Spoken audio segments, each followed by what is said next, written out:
Well, good morning. Today is Thursday, January 20th. I'm Danielle Wiggins with your 3 News Now morning update. Thanks for spending a few minutes with me on the WKYC Facebook and YouTube pages. We start with Holly for a check of today's frigid forecast.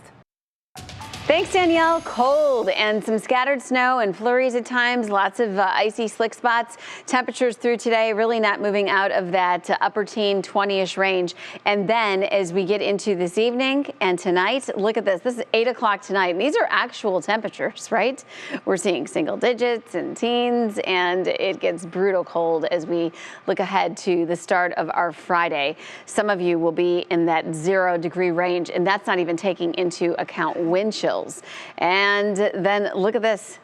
By tomorrow morning early, some of these temperatures showing up below 0. So we will be tracking a lot of bitter cold as we look ahead. And it's really going to be a trend for the next 7 days. Normal high is 35. We are not going to see that for 7 days. At times, we will see a little snow, a little flurry here and there. 20s in general for our highs. By next Wednesday, we're only in the teens. So all about staying warm and staying safe. Danielle, back to you. And Holly, in response to today's forecast, the Greater Cleveland Foodbank canceled its food distribution event in the Muni lot. This is to keep staff, volunteers, and clients safe, but they are encouraging anyone who needs food to find hot meal sites that are indoors and open today. They have a full list up on their website, greaterclevelandfoodbank.org.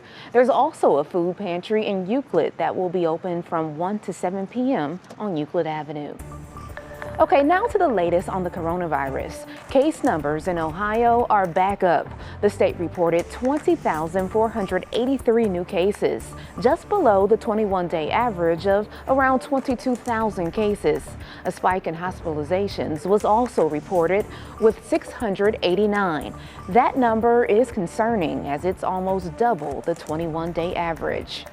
And despite the high number of COVID cases in the state, cases in Cuyahoga County have been dropping since the initial January peak. Right now, the county's testing positivity rate is at 17%. That's about half of where it was during the peak of Omicron.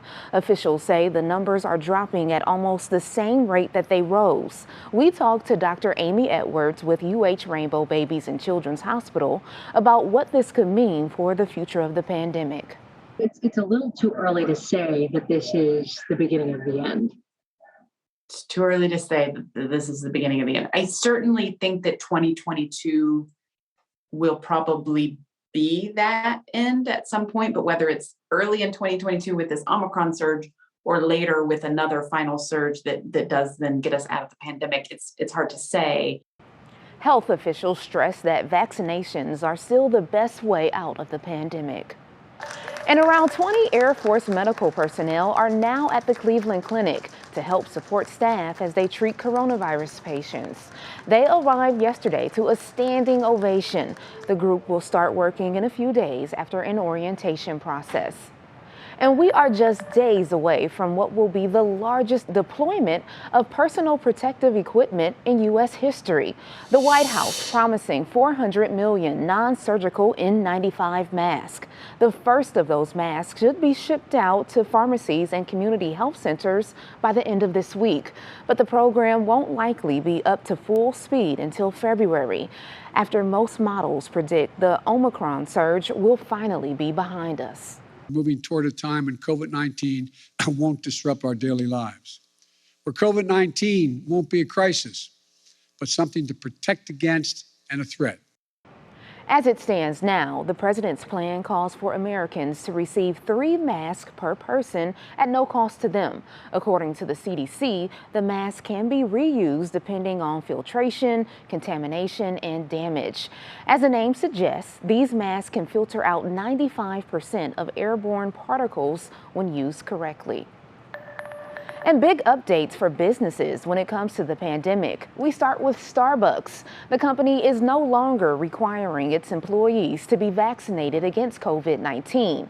The move comes after the Supreme Court's decision to reject a Biden administration vaccine mandate for employees. Just last month, the company announced a plan to require all of its employees to be vaccinated by February 9th.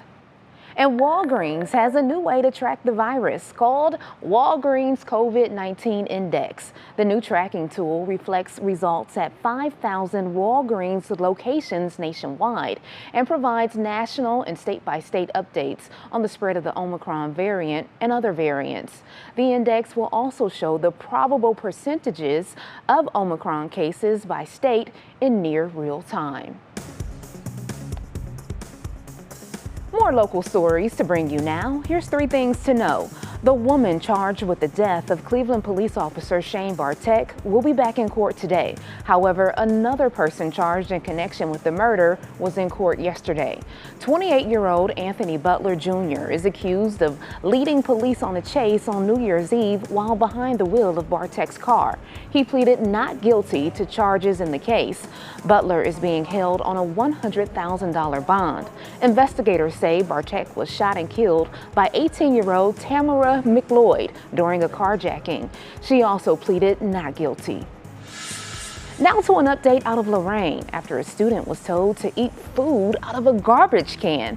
The school district released new video from the cafeteria of Palm Elementary showing a 9-year-old student throwing away a package of food into a trash can. Immediately, a school staff member removed the food, wiped it off, and gave it back to the student. An investigation found the principal then told the student to eat the food. Both the staff member and principal were fired last month. And just yesterday, Verizon and AT&T delayed turning on 5G cell towers near several large airports across the country. It comes as the FAA and airlines are concerned that networks could interfere with airline safety. Akron-Canton is one of 50 airports in the new 5G buffer zone, but Cleveland Hopkins International Airport is not. Officials with Akron-Canton say work is being done to ensure there are no disruptions to operations at Akron-Canton while the matter is being resolved on a federal level. Well, thank you for taking time to join me for this 3 News Now morning update. Our digital team will continue to bring you the stories making headlines around Northeast Ohio and beyond. Make sure you continue to check our social media pages and WKYC.com throughout the day. I'm Danielle Wiggins, and the Go team will see you tomorrow morning starting at 4:30 a.m. Have a great day, everybody.